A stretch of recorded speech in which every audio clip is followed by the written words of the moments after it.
Michelangelo. The name alone feels like marble turning into life, like paint waking up on a ceiling. People think they know his story. The sculptor of David, the painter of the Sistine Chapel, the man who helped build the dome of St. Peter's Basilica. But the real Michelangelo, he was far stranger, funnier, more stubborn, more brilliant, and more human than the legend you've been told. So today we're diving into 10 things you didn't know about one of the greatest artists in human history, and trust me, some of these will surprise you. Stick around. The final fact completely rewrites what you think you know about Michelangelo. Michelangelo didn't grow up in an artist's studio. He grew up in a marble quarry. His wet nurse was the wife of a stonecutter. He used to joke, "With my nurse's milk, I sucked in the craft of handling a chisel and hammer." Most children play with toys. Michelangelo played with rocks. That early connection to stone shaped everything that came after. When he touched marble, he didn't see a block. He saw a prisoner waiting to be freed. That wasn't talent. That was destiny. This always shocks people. Michelangelo is famous for the Sistine Chapel, but he despised painting. He told friends he was not a painter, but a sculptor. He begged the Pope not to give him the Sistine ceiling. He said the scaffolding would kill him. He said the job was too big for one man. He even wrote a poem complaining about the work. His beard full of paint, his neck stiff, his back twisted like a bow, his eyes ruined. But despite all of that, he painted one of the greatest frescoes in history against his own will. Sometimes genius comes from fighting the thing you hate. Stories of his anger are legendary. He once broke the nose of a young competitor. He stormed out on patrons. He argued with popes. He destroyed artwork he thought wasn't good enough. He once ran away from Rome entirely because he was mad at the Pope. Michelangelo wasn't gentle with anyone, including himself. He demanded perfection. He saw mistakes everywhere. And when something wasn't right, he'd smash it, fix it, or disappear. That fire didn't make him easy to work with, but it made him unforgettable. People imagine great artists living glamorous lives. Michelangelo didn't. He barely bathed, he rarely changed clothes, he slept in his boots, he lived in absolute chaos. Friends said he looked like a beggar despite being wealthy. He once wore a pair of boots for so long that when he finally took them off, some of his skin came off with them. But he didn't care about comfort. He cared about marble. Michelangelo believed the body was just a shell. Art was the soul. Michelangelo was one of the most emotional artists of the Renaissance. He wrote love poems, longing poems, spiritual poems, lonely poems. His poetry is desperate, intimate, and full of longing.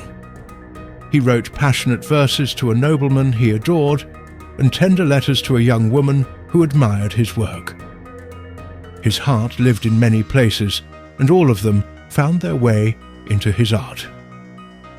This complexity is part of why historians call him a man made of contradictions.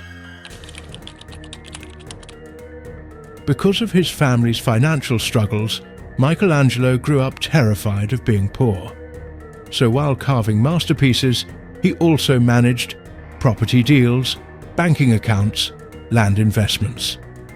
By the time he died, Michelangelo was extremely wealthy, one of the richest artists of his age.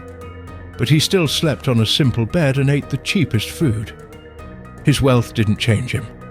The only luxury he cared about was marble. This is maybe his most magical belief. Michelangelo didn't see marble as raw material. He saw it as something alive. He said, "The sculpture is already complete within the marble.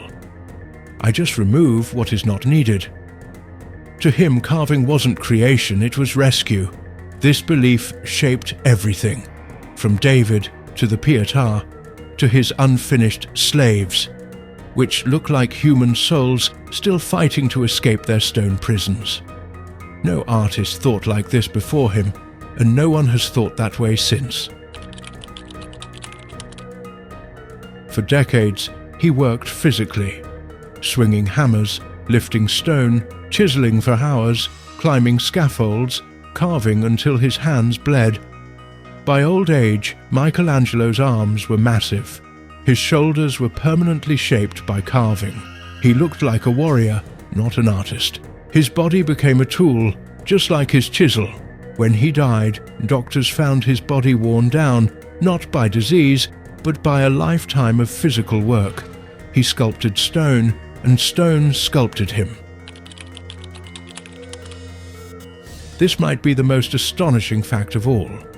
The block of marble used for David was considered useless. It was cracked, narrow, too shallow, badly shaped. 2 sculptors had already abandoned it. But Michelangelo saw something inside that broken stone that no one else saw. He carved a masterpiece where others saw trash. A reminder that genius isn't about perfect conditions. It's about perfect vision. This is a myth. Painters today love repeating it, but it's not true. Michelangelo painted the Sistine Chapel standing up, his neck bent backward for 4 straight years. He invented new scaffolding to reach the ceiling and new techniques to keep paint from dripping on his face. He nearly went blind from paint flakes falling into his eyes. He once joked, "I am not in the right place, I am in hell." And yet, he gave the world one of the greatest works of art ever created. Some masterpieces are born out of pain. This one literally was.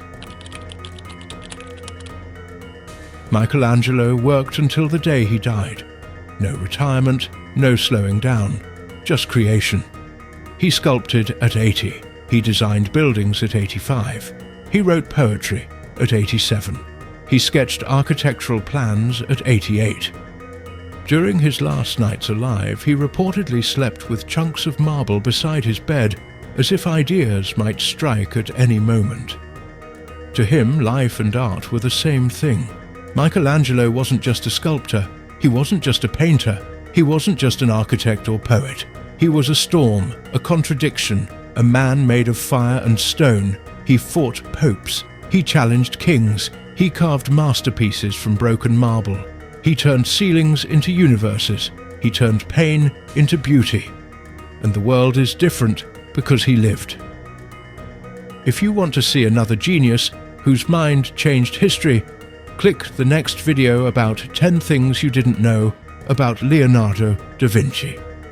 You won't believe how much these 2 rivals had in common.